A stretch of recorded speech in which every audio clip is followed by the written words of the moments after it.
une jolie fille d'un lion. Il y a une jolie fille, elle est jolie, parfaite en beauté, qu'elle a charmé.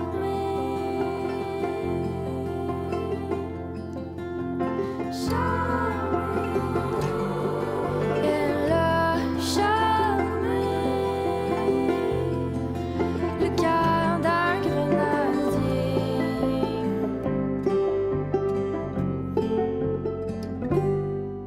Bon grenadier, amène-moi dans ta chambre. Bon grenadier, amène-moi dans ta chambre. Oui, dans ma chambre, je t'emmènerai et je te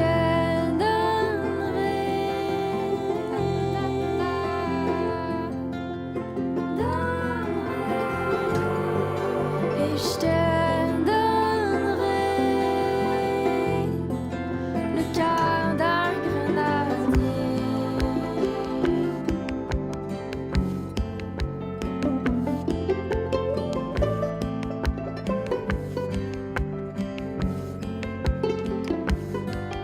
Et l'autre amant qui est à la porte qui écoute. Et l'autre amant qui est à la porte qui écoute. Croisant ses bras, jetant la vue au ciel, se dit grand Dieu.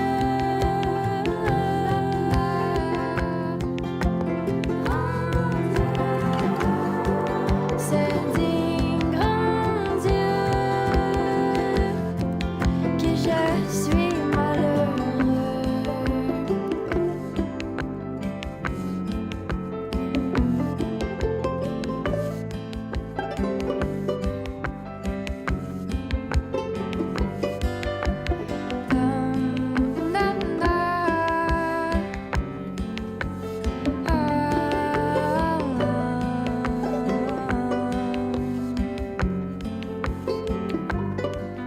D'avoir aimé une aussi jolie fille, et à présent il faut l'abandonner.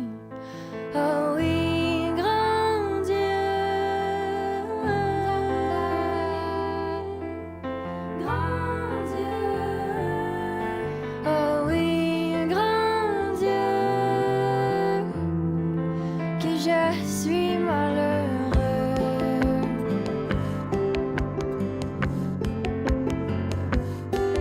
Va ta chagrin, va ta mélancolie, va ta chagrin, va ta mélancolie, va-t'en plus loin, ne reviens plus à moi, puisque mon cœur, puisque mon cœur, puisque mon cœur, puisque mon cœur, il ne veut plus de toi.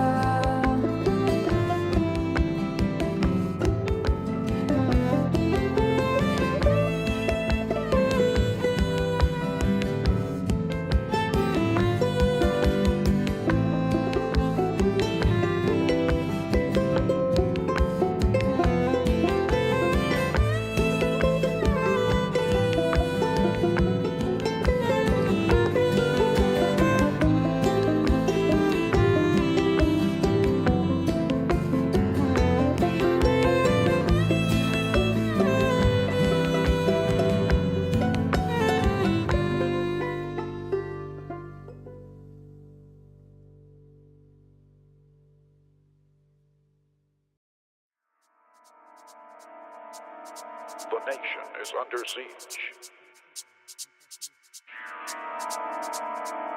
The nation is under siege.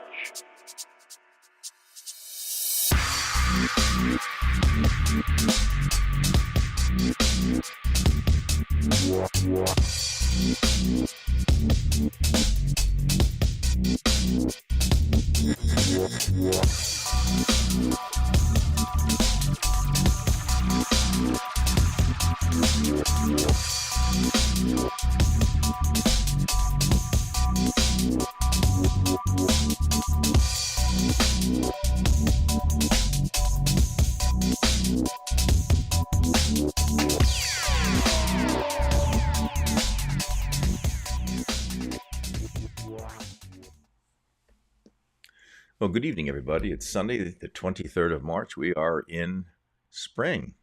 Isn't that nice, right? Should get summer in a couple days, right? It's about how long spring lasts. If you're unfamiliar with this channel, this is the Divided We Stand channel. We're a political organization, and we are a channel that tries to promote the idea that until we can get along with the Republican Party and they can negotiate with us fairly, there's nothing to really say. We are divided. We are a divided country, and we're not going to capitulate to the right. That is Divided We Stand. You can also find us on YouTube. We have quite a popular a Facebook page. You can find us there. Just do a quick search for Divided We Stand. There might be a few other ones there, but ours is the political one, and that's the one you want. We are not monetized.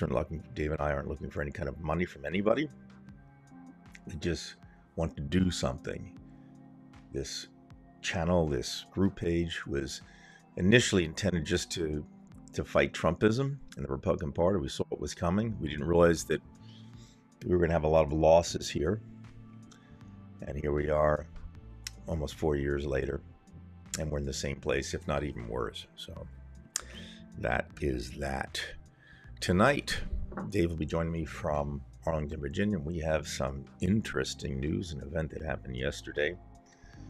Apparently, Dave met some pacifists who were out for blood. Right? It's always kind of a shock when a pacifist tries to punch you in the face, right? Well, there was an anti-abortion rally yesterday somewhere in Washington. Dave just happened to be in that area, and I guess all hell broke loose, and we're going to talk about that today with Dave. And that's basically what's happening all over DC. All hell is breaking loose, and maybe we're in hell, folks. I don't know. We just got to figure it all out. So let's get to Dave now, shall we? Dave, how are we doing? Hello, Brian. Hello, everyone. I hope that in these trying and troubling times that everybody's doing as well as they can. Not easy. And again, as everyone probably listening tonight knows, or maybe we've got a few new listeners tonight or later on YouTube, I have the privilege of living 3 metro stops from Washington, D.C. To put it in perspective, I'm 1.9 miles from the Pentagon and 4.6 miles from the White House. Well, that means that I get to do a lot of things that happen only in D.C. Just as, hey, Veg, just as if, you live in New York or Philly or any big city. But of course, here it's government. But I have to be honest, as I get older, I don't like the cold so much. So I've been kind of negligent in getting into the city. And we've been traveling a lot, too. So there's that also. But anyway, Saturday, I went in to see my friend. And we may talk a little bit about it later. His name is Filipos. And of all the people that I know, he may be doing the best job for humankind of anyone that I know. And Filipos has a permanent, which we talk about later too, a permanent residence at Lafayette Park, which is the park that is directly in front of the White House. So anyway, I go down there, and it's not unusual in D.C. It happens all the time.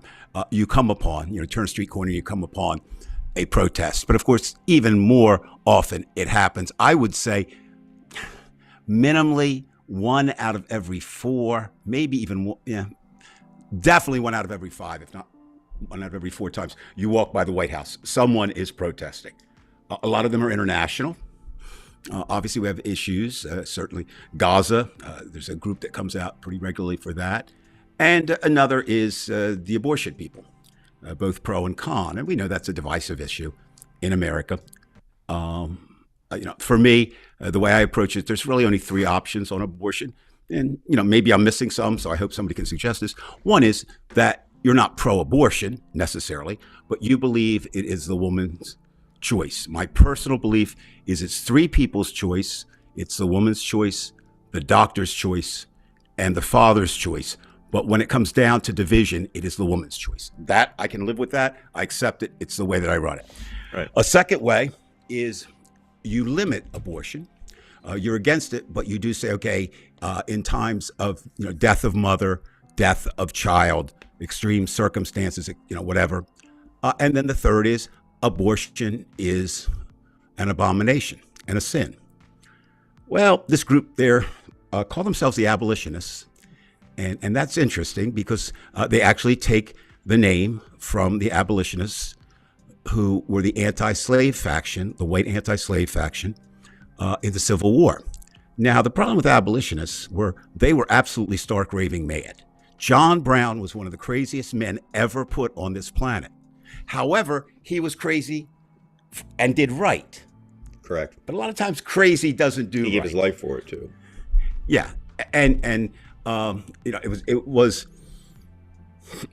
but Joe, some groups look up, this group obviously did. It is listed. I didn't know this. I mean, I just ran into them, but it was interesting. I did a little research on them, and they are known, I guess the best way to say it is they are the equivalent to abortion, what the Nazis are equivalent to right-wing fascism. I mean, they're the group that's they're the worst, okay? They're probably the worst. So anyway, I'm there and talking to Filipos, and I got done. I said, well, I'm going to take a couple pictures because I was up there. And I did. And Brian, do you have, can you cue? Yeah, I'm going to. Throw up first the short video. It's like 15 seconds. I'll do that. Yeah, I'll do that right now. And this is what's going on. I'm just walking around. Yeah, I'm just going to throw it on top of our screen, and then because it's so short, fine. there's really no. Yeah, no, it's fine. Okay. Here we go. Oh, that's not the video. So where is the video, isn't it? Mm-hmm. Let's see if I can get this to play. Yeah, she's got the megaphone. Hopefully you can.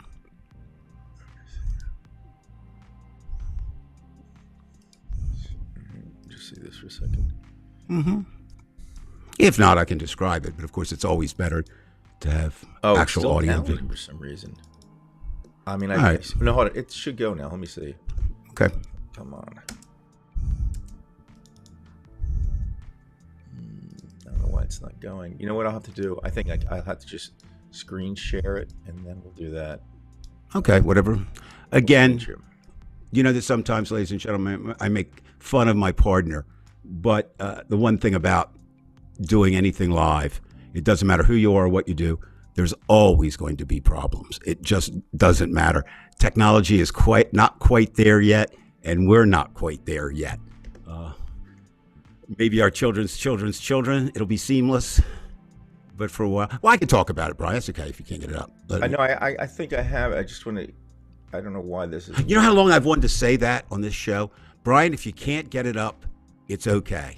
I wanted to say that for a long time. I haven't had that problem, but yeah. That's so says you. Okay. All right. Shit.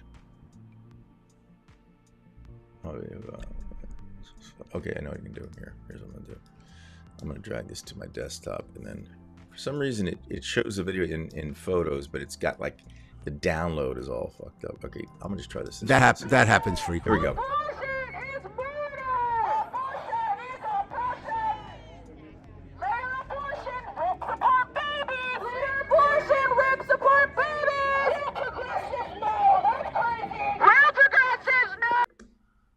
Run it again, Brian, just for a minute. Sure.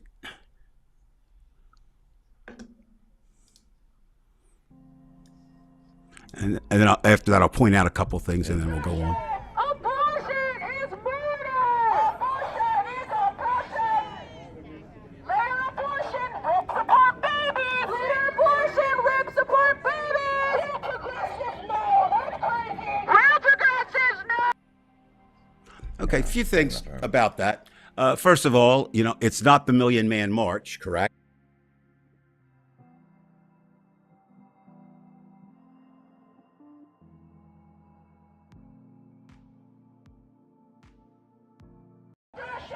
Abortion is murder!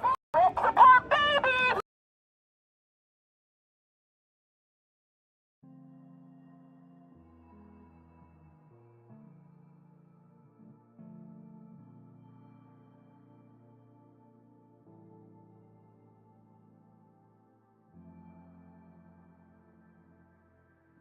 Trade off. So they're very well planned. These type of things, they'll bring 2 to 3 megaphones in. So when one gets tired, someone else picks it up. And that was a moment of switch over. I wish I could have gotten more of the first woman. She was, wow. Anyway, so I said, okay, that's fine, and I, la, la, la, la, la. I go and I'm going to leave Lafayette Park.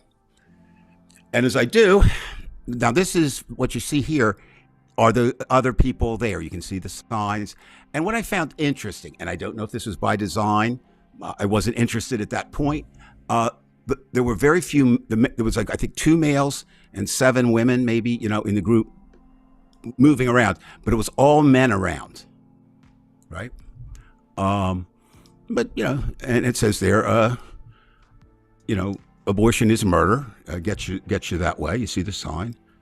And so the next, as I say, I'm walking out, and if anybody's been there, Lafayette Park is, pretty good size. It's probably 2 city blocks or city block and a half. And I'm walking out, and I see more people. Bring up the next. There's another photo, not from there, Bri, but from. All right, I can get the other one. 3 This 3 is guys. that sick one. Not the second one. No, not that one. There's another one with guys. 3 men standing there, just 3. I don't see. Let me see. Never mind. Okay. Never mind. So anyway, on the way out, I see these 3 guys, and they offer me literature, and I always take it. It's just something that I do, and began talking to this one young. I think he told me he was 24, and he gave me his life story. Fine fellow. We disagree. I said we disagree 100% on this, and. But we actually had a decent conversation, and not changing any views. That wasn't the purpose of it. So I said, okay. So now I'm going to my favorite restaurant. Is at near the White House. And I encourage anyone who goes to D.C. to go there. It's at 1700. So White House is 1600. So it's a block away, and it's called Immigrant Foods. And they established it when Trump first was elected. Yes, Gary, it is open again. Thanks for reminding me. I'll mention that again. So what happens is, as I'm walking, there's now 4 guys standing there with the signs. Now, can you put up the gruesome one? Yeah, sure.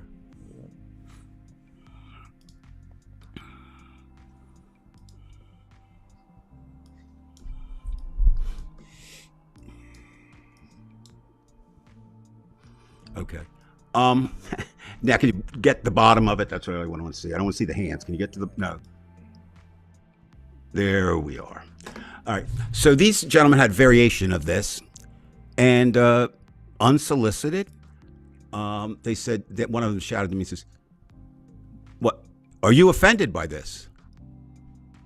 And I didn't say anything. I just looked at him, and they said, "Well, would you want your daughter to be involved with this?" I said, "If she chose to." And we were off and running. It got nowhere. They are, how should I say this? They are so convinced that they are right. And what I'm here to report tonight, sort of like when Moses comes back from the mountain, not reporting anything new. Man, we got a lot of enemies out there. And I mean enemies of humanity. And they're one of them. Okay. I did some more. I mean, they're just a really bad dudes. They're young men, pretty much so. As I said, at least. And what they did, Brian, they were there for a week, and this was their last day. And I just caught them on their last protest. But then they spread out over the city, right, in groups of 3 or 4, and they're there. And it just got to a point where I just laughed. I said, we're getting nowhere here, and I just walked away. And they're hollering. All 4 of them are hollering at me. go get my lunch. And I come out. So I called my wife and I said, I've got a calling here today. I'm going to stay. She said, get your ass home. So I said, How fine. did Judy respond? I mean, she's usually nervous. She knows. Look, she knows. Just get your ass home. She's always worried I'm going to do something, which I'm not, but I understand that. So I'm walking now to the Metro, right? And don't you know, on the corner of the Metro, which is a block away, another group's there, and they start. And now we're having a discussion, and I said to them, is there any chance you could be wrong? Any chance at all? No, God has told me. I said, well, wait a minute. God spoke to you? I said, what language does God speak? Oh, it's not like that. I said, well, what's it like? Well, he speaks to your heart. I said, well, wait a minute. He speaks to your heart. Well, I don't understand. Could you explain that to me? And we're going round and round and round with this kind of stuff. Now, unfortunately, they picked a bad day because there's a thing, it makes the rounds, and I'm sure many of you have seen it on the internet. It's about, excuse me. It's about Dr. Laura Schlesinger, who came out in a few years ago, and she said, as an observant Jew, homosexuality is an abomination according to Leviticus 18:22. And again, it's like Leviticus 18:22. It's about Sodom and Gomorrah, and it there's many ways to interpret it. Right. But it is often interpreted and said. And because they're interpreting it in English too, so that's and by multiple, Well, anyway, so as part of this discussion, I said, "Do you believe that everything in the Bible is the literal truth of God?" Yes. I said, "Well, I have a little problem with that." I said, "There's things in the Old Testament that are contradicted in the New Testament." And what was interesting, Brian, and this was fascinating to me, they don't believe in the New Testament. They believe, but they dismiss. Well, you have contradictions within each. Well, but I'm just saying, but also what I'm saying is, because basically, if you look at the Bible, there's two. There's the God of vengeance, an eye for an eye, is really the story of the Old Testament. Right. It really is. Okay. Bad guys, David has sex with Bathsheba. I mean, everything is there. And then suddenly in the New Testament, Jesus comes along and says, turn the other cheek, love, that kind of thing, right? And I just find it interesting that so many of these groups, whether they be Christian nationalists or this anti-abortion group, goes the other way. But what happens is, and I would urge everybody, if they ever run across this, to really read it. This one guy, satirist, came back to Dr. Schlesinger. I just want to read a couple of them that I think are kind of good. He said, I understand. He said, I got that. Okay, it's an abomination. But he said, I would like to sell my daughter into slavery. As sanctioned in Exodus 21:7, and indeed it is sanctioned there. In this day and age, what do you think should be a fair price for her? And it goes on, and it goes on, and it goes on. And he'll say, look, I know we're supposed to get the village together to stone my uncle because he works on Saturday, but couldn't we just kill him ourselves so we don't have to get everybody involved? And it just goes on and on and on with this kind of thing. And so I was already prepped with that. So this discussion, and it didn't go anywhere. I didn't expect it to go anywhere. It was a good test for me because, as Brian, I just talked a little bit before we go on, and my personality is such, when I get really angry, and my students can attest to this, I get really quiet and really cold and just go into a very cold place, which is not normally where I reside. And so we had that exchange, and nothing changed, but they are out there, Brian, and it is. What frightens me so much is they are another form of bully, right? To say, and they were saying it to women on the street, and that wasn't going to let that go. If you had an abortion, you're a murderer. They believe that the following people should be held accountable: the mother, the father, and the doctor, and they should all be put to death. All of them. And were there any, besides yourself, were there any actual groups of pro-life groups out there? I mean, no, this was totally theirs. Yeah, no, this was totally no. This was, and I think it's great. And I told them that. I said, I think it's great that you're out here protesting. That's the American way. But I would suggest to you that you be a little nicer to people. That might help you. Well, what do you know? I said, well, okay, here we go again, and it went around and round and round. Did you at any point in time did you feel that this could have gone too far, or you knew that it wasn't going to go never. anywhere? Never. I did what they had, and this is, there are many things that irk me. I'm human. One is that smug look. Trump has it, Musk had it, and every one of these young kids, and when I say kids, they were mostly under 25, had it, like we know. Now, let's look where they came from. Indiana, Oklahoma, Nebraska. I asked them at one point. Why am I not surprised at that? You know, and people No, of give course me you're shit not. for taking No. taking it out on these red states, but it's like the same. No. goddamn Well, places. and I asked them, I said, well, listen, how does that fit in? Like, is this like, were your family in the Klan? You know, just messing with them. And Judy, you and Anthony are very good members of this, and I know that both of you are very good Christians. And what irks me about this group also is they are very bad Christians, okay? And every bad cop reflects on cops. Every bad teacher reflects on teachers. Every bad Christian group reflects on Christianity as a whole. And if they were to get, and so then of course, you know what question I'm going to ask, right? Do you support Donald Trump? Right. Of course they That's did. where it goes. Of course, That's exactly. Of course that. Great question. And I said, why? He said, because he's an emissary from God. I said, time out. This you have to explain to me. And then they started talking over me, right? Which was fine. Yeah. He's God's emissary. God would put that. I said, well, wait a minute. Was Hitler's God, embassy? Is everybody that happens, what? And of course they can't answer. Or just mumble like, so you're okay with murder? I said, no, I'm not okay with murder.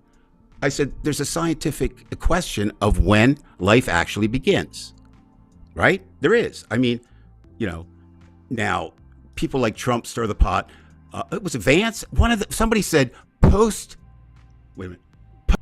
abortion. Well, that can't exist, okay? That is murder, all right? But yeah, after they're born. And that's right, Judy, and that's my point that I'm also making. It makes all the Christians look bad. Right, but if they're gonna co-opt the religion, it seems as though, at least in the United States. Well, look at they've co-opted They'll define the what Christianity is, unfortunately, but that's and that's part of it.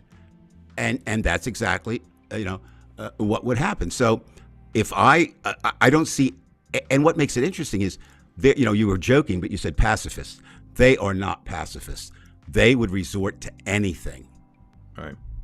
They're murderers. Okay, I mean they're calling for murder of, Right, because when they say that that's murder, what they're really saying is we want to put you to death. We want to kill you. That's exactly what they're saying. And so if you are a truly what I would consider to be a Christian sect where you're turned the other cheek, I don't know that you're going to get a chance with these people. I think they might plunge the knife before you can turn the cheek. Right. And I don't see any hope for them. Frankenphrase, that's a great veg. And so again, Yeah, you had a question from Gary. oh, interestingly no, Gary, I did ask them that. They feel that evangelicals are not strong enough. They're too, I'm trying to think of the word they use. It wasn't wishy-washy, but it was like it was a word, but it escapes me now. Because sometimes I was just stunned, by the responses. General, I don't know. Yeah, it was just like they're not carrying through. Basically, yeah, but they're alluding to they're not resorting to any type of and so I asked them violence. this in the one. Could you put up that sign again? Because that is what they were distributing in the streets of D.C. You mean with blood on the hands, fetus in the blood? Yeah, sure. I can put that up. All right, and then bring it that way, and then bring it back and center it on the hands. Bring it up and center it on the hands, so I don't need to see the fetus. So if you can read some of that, and the one on the left is really what they were after. Their brochure is entitled "God Hates Our Hands." That's the front of the brochure, which I'm holding now. And on the other side, you see that the very first words that you come to on the left: God hates the hands that shed innocent blood. Proverbs, da-da-da, da-da-da. This is what we have done with our liberty. And God sets his face against cultures that allow child sacrifice. Well, then we got into an interesting discussion. How is child sacrifice abortion? A sacrifice has to be given. If you burn a cow, you just burn a cow. If you burn a cow as a sacrifice to God, it's something you set up. But they want to look at that way to say God sets his face against cultures that allow children.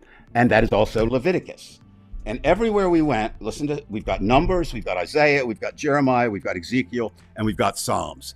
Anybody who knows anything about the Bible, and I'm not a biblical expert, but I'm very grateful. My mother sent me to Christian school from pre-kindergarten to 6th grade. So I got a real knowledge, I think, pretty good working knowledge of the Bible. And all of those come from one place. Did you recognize where they come from, Brian? Where? I'm sorry, where what? Okay, Proverbs. You've got Proverbs, you've got Isaiah, you've got Numbers, you've got Jeremiah. Old Testament. And not only that, you've got it from the really crazed prophets. Ezekiel, they were out there, okay? And, God is going to smite, and God is, not one word on any of their literature from the New Testament. So right away, and I think, Gary, to answer your question, that was an excellent question about the evangelical part. They kind of say, I think they feel that the evangelicals may be tempered a little bit by Jesus, and they're not. They're not. Okay. Right, so they aren't. They're never going to really, like most Christians, they don't really read the Bible. Trump himself obviously couldn't even give a quotation from the Bible. So right. It has nothing to do with the religion, but it has more with co-opting it, and it's the more effective way. People understand Christianity in the United States in the way that these people want them to understand. Well, because unfortunately, we've intertwined Christianity in a democracy that actually separated Christianity, right? Because it said separation of church and state. And they feel, now I'm not speaking for them, I'm talking about these groups, say that that's an abomination, that we're a Christian nation. And we are not a Christian nation. We were not founded as a Christian nation. We were actually, if you go back and look at the founding fathers, they're more, if they have any Christian leanings, the majority of them are deists. In other words, they're meant. And remember, this is a time in history when reasoning was coming to the fore. This is known as the age of reason. And what was happening is the reasonists, the people who are using reason, will say, wait a minute, the Bible isn't right. Little ones against the sea, there you are. And we could do that, and that's great. We can do that all night. First of all, happy shall be he that taketh and dasheth thy little ones against the stones. How do you accept that and go on about your business as a human? And they do. And Brian, again, I think it's part of, I don't want to say it's a theory. I really do think this. And again, I may be wrong, like I could be all the time. But I think many, many, many people don't want to make moral choices. They don't want to. It's hard. It's hard to make moral choices. It really is. You say, well, no, you don't. Sometimes it's shades of gray. What do I do? This isn't it. And so they turn to some authority figure, often a minister.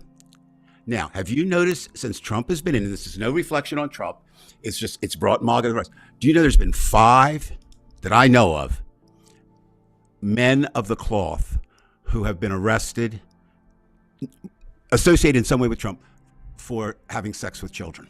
Not one. Now that doesn't mean it. I've not heard of the 5. Yeah. Well, but what happens? Age of Enlightenment. That's right, Anthony. But what happens is, again, I'm not in any way am I suggesting even that every minister is a child, no more than every priest, is an assaulter of children. But I think what happens is my idea of this was really formed by a book. I suggest everyone read it if you have time. I know we don't. Is Elmer Gantry by Sinclair Lewis. And Sinclair Lewis is, in my estimation, the greatest political novelist the United States ever produced. Nobody even close, because that's what he wrote about. But he wrote it in novel form, right? So I mean, it's one thing. I suppose so. You might throw Mark Twain up there, but I think I think Sinclair would beat him. And in Elmer Gantry, it's a false preacher. It's very interesting. You can draw comparisons to him and Trump, and that's something else that we're finding. And I don't know out there if everybody is, but I'm finding so many things. Like, I look through now and see Trump, or not through Trump's eyes, but through the world that Trump has created. As I said, today I told Brian, I went for the first time to the Jewish Museum here in D.C., and it was the last day of a show that I really liked. It was on the Jewish influence and on comics.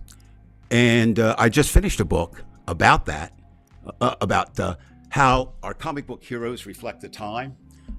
So it was a Cold War in the 60s, it was this in the 30s, and now. And really, the Jewish influence is everywhere in comic books. Name a superhero and a Jewish writer and illustrator probably was involved. Superman, Batman, Captain America, the list goes on and on and on and on and on.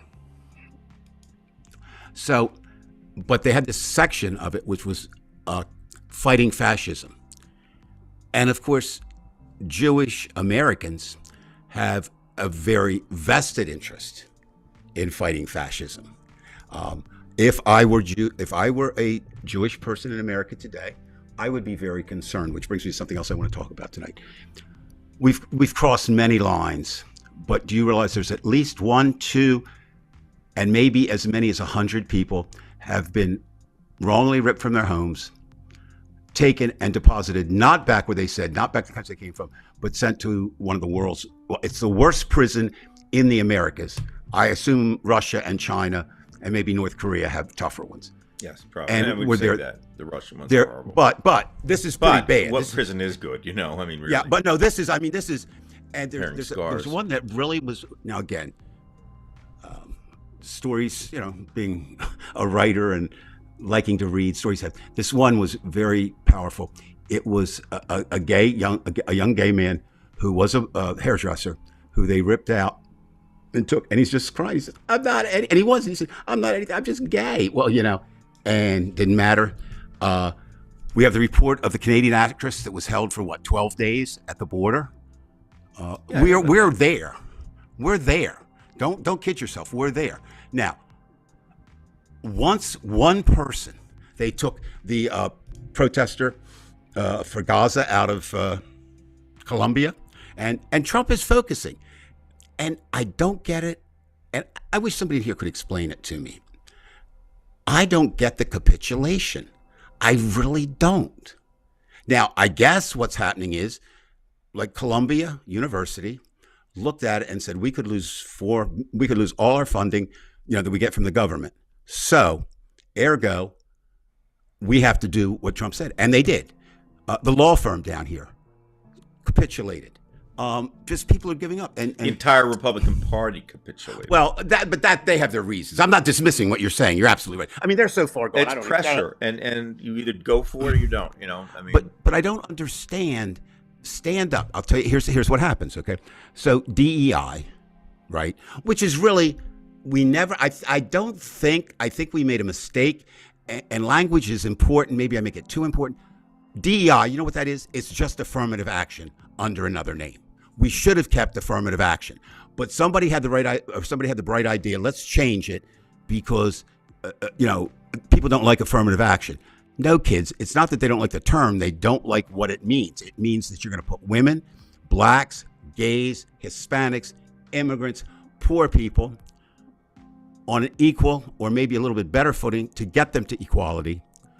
And it means that white guys like me ain't going to dominate all the time. That's what it means. So this week, I wish I'd known earlier. I would have really gone there. We have and everybody, not everybody, but we have a Costco, and it's a very large Costco, and it's the only Costco in Washington, immediate adjacent to Washington, D.C., and Washington, D.C. has none. And a group, I give them so much credit, a group of black women who were here for a conference on what to do as they go back around the nation. Now think about this. We have a conference of the abolitionists here, and I told you what they're doing. Well, these black women came to Costco and just bought in bulk, and then to show that they appreciated, because Costco told Trump and the administration and must go fuck yourself. We're staying with affirmative action. The Democratic donors, and it's not, it's just there, and guess what they did with the stuff, because you can't take it back. They donated it to homeless shelters. Now, there you have two groups, all right? Neither one indigenous to, yes, veg, absolutely. Neither one indigenous to Washington, D.C. You have black women from all over the country, and you have these abolitionists. I'm sure they came from a couple other places, but everyone I met was Oklahoma, Nebraska, Iowa, Indiana. And very different approaches. And I have to admit, I think one is pretty good, and I think the other one's not so good. And I think everyone in the show. Would I get, Anthony, that's a very good question. How am I going to answer depends that? on the timing of it, too, of when. Well, it also depends on the location. Now, I will be, I think that you would be in trouble because the Kyle Rittenhouse is out there. He would, take that on. There is a danger, and people here. One of the things I mentioned earlier about my friend Filipos. Filipos is the head of the 24/7 Peace Vigil, and you'll hear more about that because I'm actually working on a project with him. But this is if you visited Washington D.C. and you've gone to the White House on the south side, I guess. You might have seen Filipos. There's a little, Brian, out there, like a lean-to kind of homemade tent shanty kind of thing, and it's been there for 42 years. And it was started as a peace vigil, basically anti-nuclear, and was run for 30 years by a woman named Consuela. She died, and then Filipos took over. And it is a grandfathered protest. It's the only one in America. And it can remain as long as somebody is in there. But if somebody is not in there, it can be torn down. So somebody is there 24 hours a day. Wow. Sleeping. Now, you talk about a commitment. All right. Well, they have to have shifts. There's no doubt about that. They have shifts. And they're right now, and people get burned out. Right now, they're running about eight people. At one point, they had a home. That fell through where they could go. But anyway, as I said, go. And there's another contrast. They're doing good work. And it's very interesting, and I would recommend even if you just don't you don't want to get involved with them, that's fine. I do, but just sitting there listening to the questions that people ask, and so they're doing they're preaching in a sense, right? They're preaching peace, but they preach it in a much different way than the hate-filled motherfuckers of the abolitionists. Both trying to win the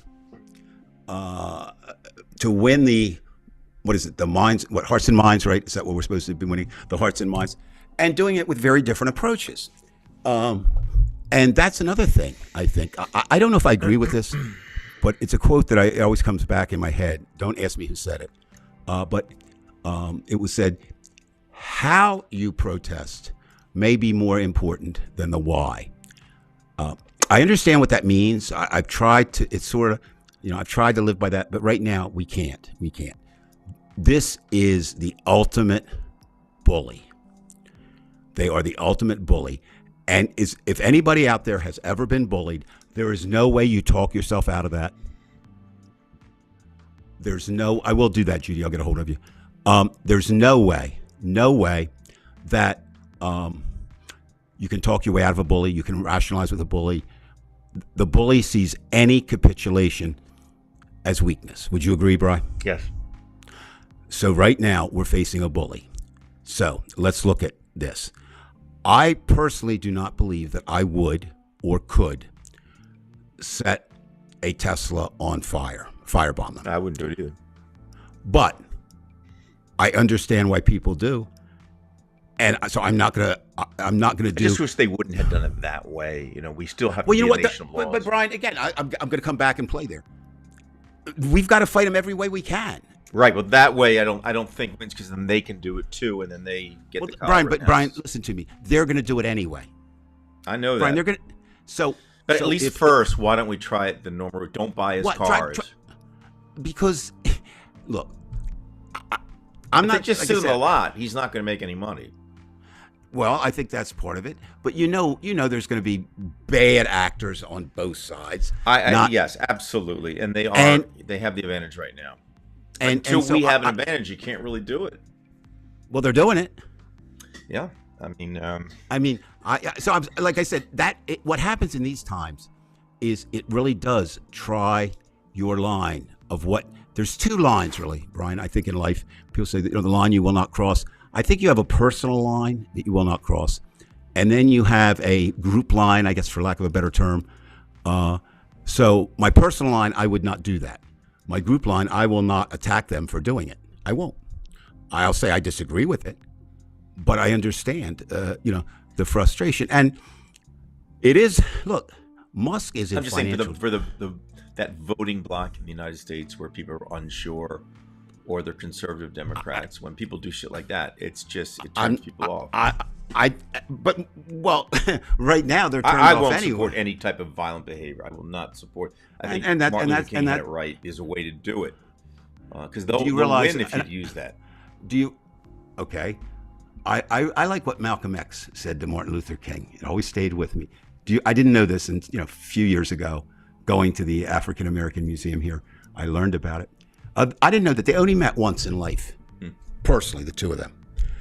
And I'm paraphrasing here, so I might be a little bit off. But Malcolm said to Martin, you are a fool, but my God, you're such a glorious fool. And what I find interesting, though, and this is something that is true if you study historically, Malcolm was moving more toward Martin's side, right? Because he started to realize, he was the white devil, but he started to see good white Muslims, which moved him toward that. And King was starting to really question before he was killed. He was starting to really question whether nonviolence was the way. So I think nonviolence is always best. And I would say, boycotts too, are effective. to a certain extent. My problem with the boycott is, do you realize that you could stop, everybody in America could stop buying from Amazon today? Doesn't hurt Jeff Bezos at all. He doesn't make his money from Amazon. He makes his money from space and from technology and from other stuff. Now, does it hurt? Sure. But you know who it hurts, Brian? It hurts his employees. Okay, let me give you an example. Right. And this is something that I don't know is going on everywhere. So And the if vendors anybody, who are actually those who are decent business people, who aren't crooks, they're not correct. the bad ones. Well, we did another thing today. Now Trump's really crossed the personal line. He attacked the newspapers, right, which I was part of, enemy of the people. Then he attacked education. I was an educator for how many years? But now he's really crossed the line with his cuts. It's now affecting my eating. And we all know, or should know, that eating is a passion of mine. So anyway, one of the places I really liked was on 7th Street. But again, if anybody's been in D.C., it's by the Verizon Center where the Wizards and the Caps play. And it was called Hill Country.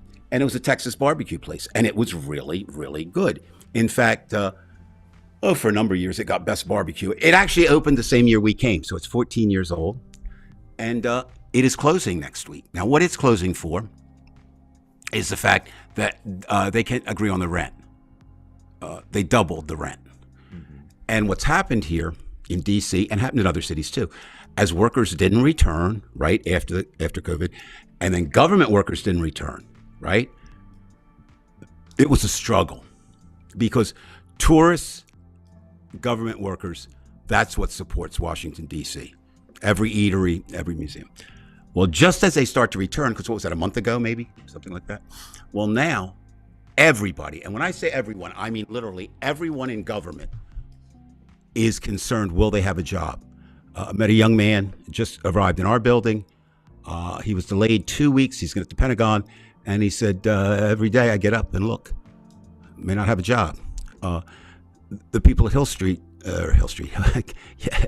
Country, I was at a slip, today, 11 years as a pit master, nowhere to go, that's indirectly caused by Trump, but they polled the restaurants or the eateries in D.C., and their prediction is if Musk's cuts even just stay where they are, and of course they're expected to get worse, there will be, they said, at least 40% of the eateries that now exist in Washington, D.C. and the adjacent Virginia and Maryland side will not be here at this time next year.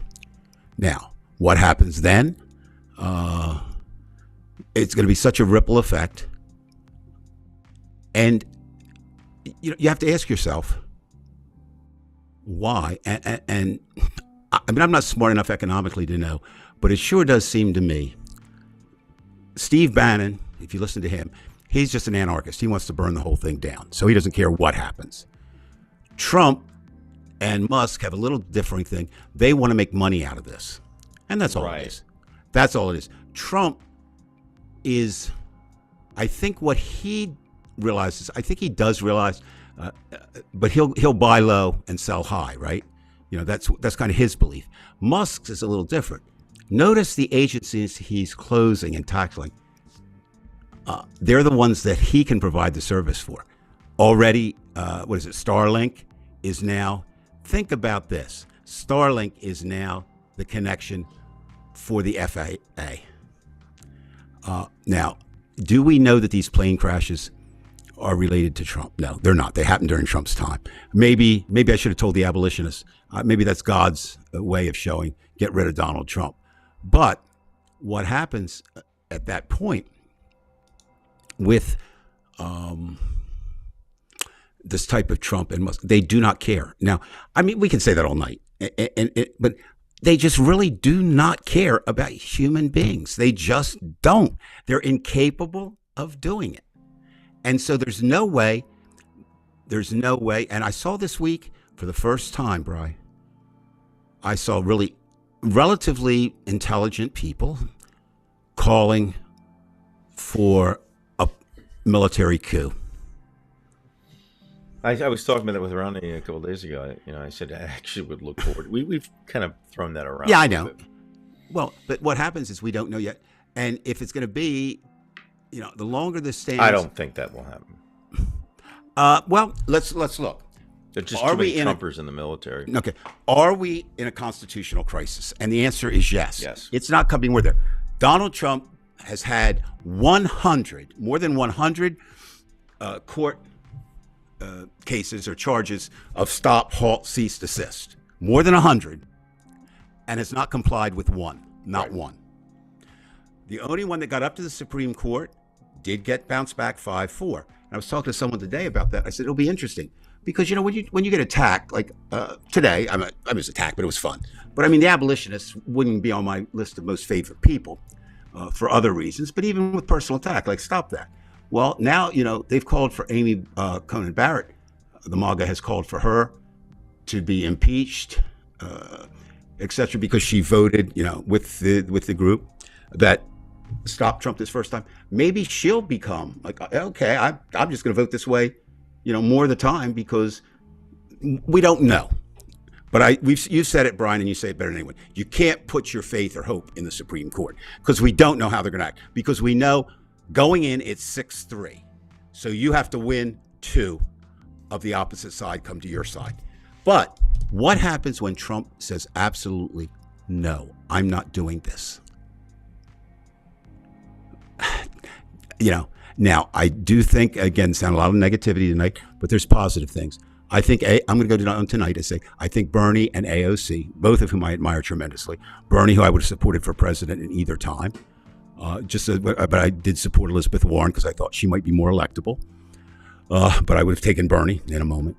They're out there and they're preaching populism, and that's the only hope the Democrats have. If any high-ranking Democrats are listening, listen to Jim Carville, listen to AOC, listen to Bernie. You've lost the working person's vote. And that was the heart of the Democratic Party.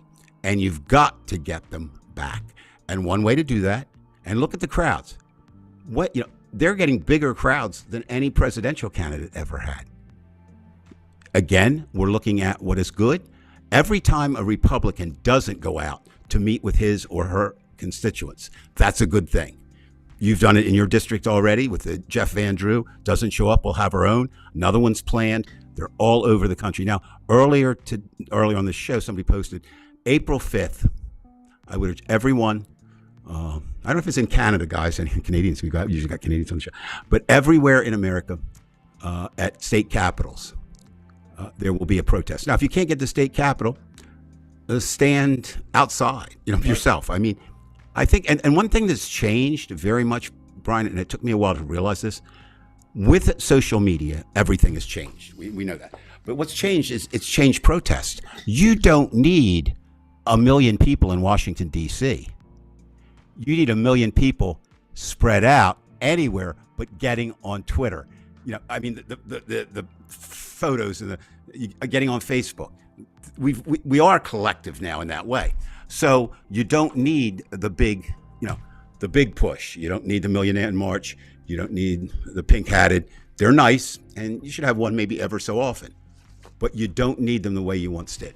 So I've done a lot of talking tonight, and I don't like to do that all the time. So let's turn it back to you, Brian. What are you worried about most tonight?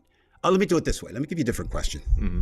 Let's do it this. What are you most worried about tonight that you weren't worried about this time last week? Does anything jump to your mind?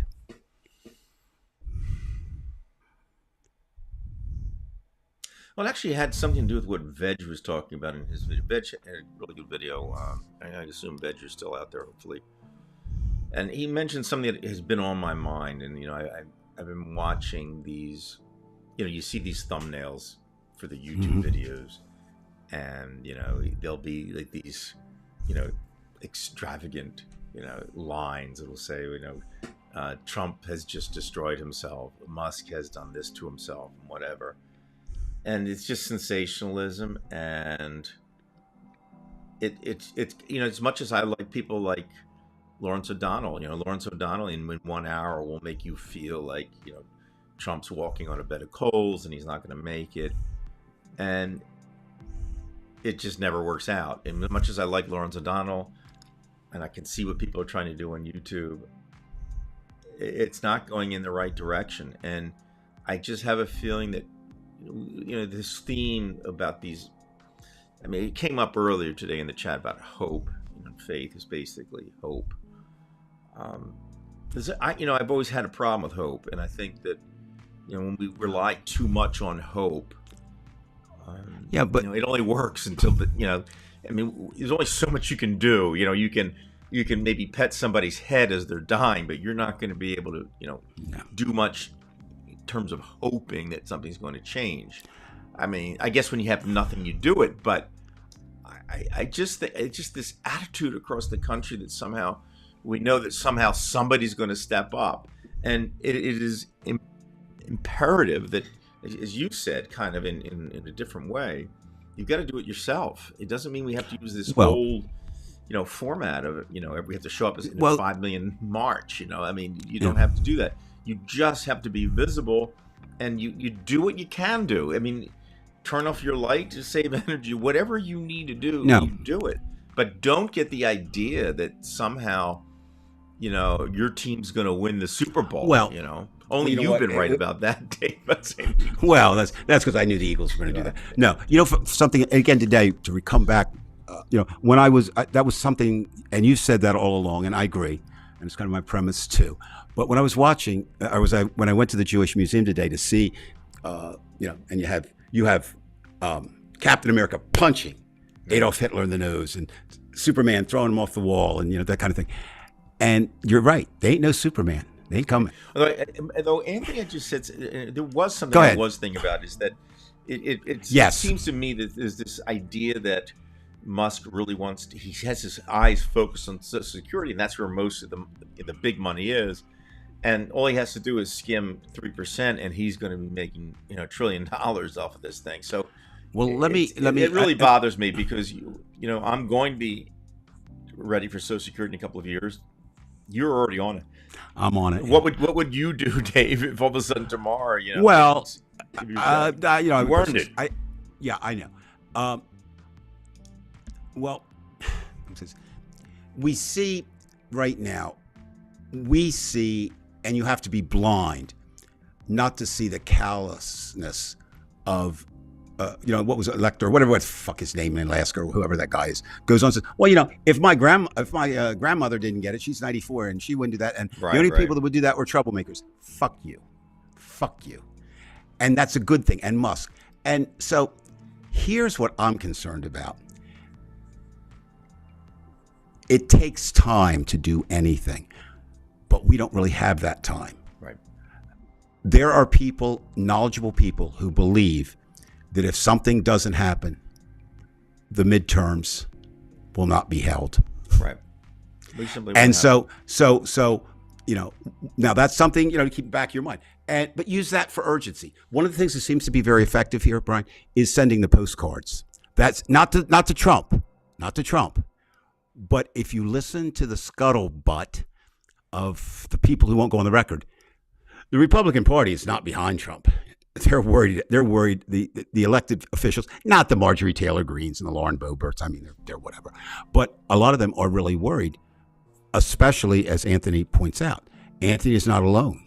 How many millions, maybe, or maybe more, depend on that check.